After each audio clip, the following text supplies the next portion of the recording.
মানুষের জাহান্নামে যাওয়ার 3 কারণ। কয় কারণ?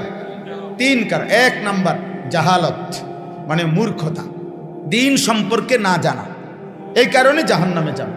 2 নাম্বার গাফলত, মানে জানে কিন্তু করে না, রে খামখেয়ালি। নামাজ পড়তি না ফরম আইস যাবি না, তুই আই না, যাইবা না, আইতেছি আসতে গেছে গা, কি ও পড়লে না, কেরুম জানি লাগতে আছে, কেরুম লাগতে আছে, কেরুম লাগে, কেরুম লাগে কবেটা, মানে হয়তো কইতারে না কেরুম লাগে,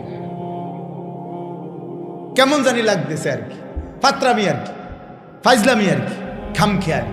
এই গাফলতের কারণে অসংখ্য মানুষ কি হবে? জাহান্নাম।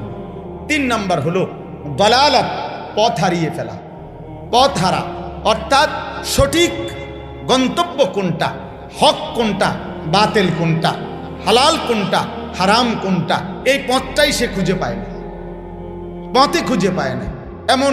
এমন কোন ব্যক্তির খপ্পরে পড়ে গেছে যে তাকে শিরকে অভ্যস্ত করে দিছে, যে তাকে বিদআতের মধ্যে ঢুকায় দিছে, যে তাকে নাসানাসি ফালাফালির মধ্যে ঢুকায় দিছে, তাহলে সে পথ হারা।